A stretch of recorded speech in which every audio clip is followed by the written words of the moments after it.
नमस्कार शेतकरी मित्रांनो, बळीराजा विचारामध्ये आपल्या सर्वांचे मनापासून स्वागत। आज आपण आतापर्यंत आलेल्या महाराष्ट्रातील प्रमुख बाजार समित्यांचे कांदा बाजार बघणार आहेत। तत्पूर्वी आपल्याला छोटीशी विनंती, जर आपण चॅनलला नवीन असाल तर चॅनलला सबस्क्राइब करा, बेल आयकॉन प्रेस करा। चला तर बघूया सविस्तर माहिती। प्रथम बाजार समिती उमराणे येथे उन्हाळ कांद्याची आवकाली 18,500 क्विंटलची, कमीत कमी भाव मिळाला 500, जास्तीत जास्त 1299, सर्वसाधारण 950 रुपये प्रति क्विंटल। पुढील बाजार समिती पिंपळा बसमध्ये उन्हाळ कांद्याची आवकाली 36,000 क्विंटलची, कमीत कमी भाव मिळाला 200, जास्तीत जास्त 1781, सर्वसाधारण 1050 रुपये। पुढील बाजार समिती चांदवड येथे उन्हाळ कांद्याची आवकाली 15,020 क्विंटलची, कमीत कमी भाव मिळाला 105, जास्तीत जास्त 1615, सर्वसाधारण 950 रुपये।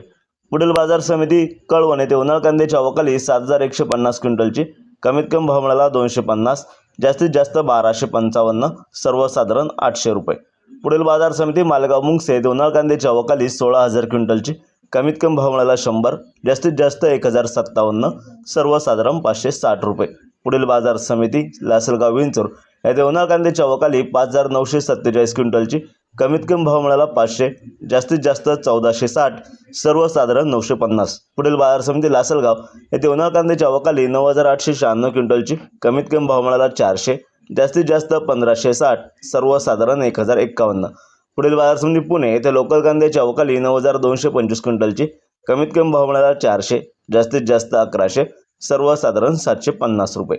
पुढील बाजार समिती सोलापूर येथे लाल कांद्याची आवकाली 15,704 क्विंटलची, कमीत कमी भाव मिळाला 100, जास्तीत जास्त 1210, सर्वसाधारण 500 रुपये। पुढील बाजार समिती मुंबई येथे 19,393 क्विंटलची आवकाली, कमीत कमी भाव मिळाला 600, जास्तीत जास्त 1200, सर्वसाधारण 900 रुपये प्रति क्विंटल याप्रमाणे।